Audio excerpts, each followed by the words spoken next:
जय महाराष्ट्र मित्रांनो, जगामध्ये ना काही रहस्यमय जागा आहेत, त्यातली एका जागेवर आत्ता मी आलेलो आहे. ते civil rights museum Memphis America या ठिकाणी आहे.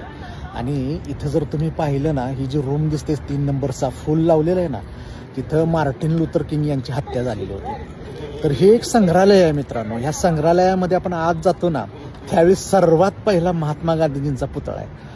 आणि ह्या संग्रहालयाची जो सुरुवात होते ना, ती पहिली जी रूम आहे किंवा पहिलं जे दालन आहे संग्रहालयाचं, ते महात्मा गांधी यांच्याविषयी.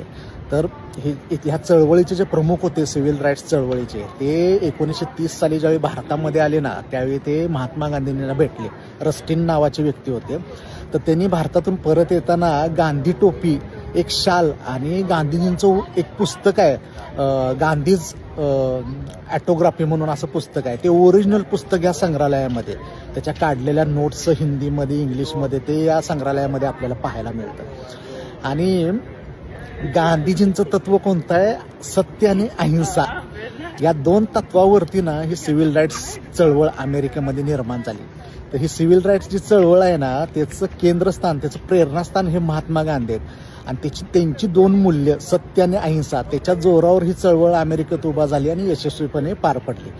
तर याच्यामध्ये ना संग्रहालयामध्ये एक गांधी टोपी मित्रांनो, जे भारतातून अमेरिकेमध्ये आणलेले आहे त्यांनी. तर त्या गांधी टोपीवरती ना फ्री इंडिया नाव म्हणून एक लोगो छापलेला आहे. आणि त्या गांधी टोपीना ही प्रोटोटाईप, एक प्रतीक म्हणून ह्या चळवळीमध्ये वापरली गेलेली आहे. 1963 साली ज्यावेळी वॉशिंग्टनला नोकऱ्या मिळवण्यासाठी मोर्चा काढला, त्या मोर्चामध्ये ना हजारो लोकांनी गांधी टोपी घातलेली होती. ते जर तुम्हाला पाहायचं असेल ना, तर आय हॅव ड्रीम हे जे मार्टिन लुथर किंग यांचं जे भाषण आहे ना यूट्यूबवरती, त्याच्या मागे जी माणसं उभारलेत का नाही, त्यांच्या डोक्यावरती गांधी टोपी आहे बघा. हजारो लोक, इतके फोटो आहेत ह्या संग्रहालयामध्ये आपल्याला पाहायला मिळतात. पण आपल्याला शूटिंग करणं अलाउड नव्हतं, पण काही जिथं शक्य होतं तिथं फोटो काढलेले आहेत परमिशन घेऊन. ते तुम्ही पोस्टवरती पहा.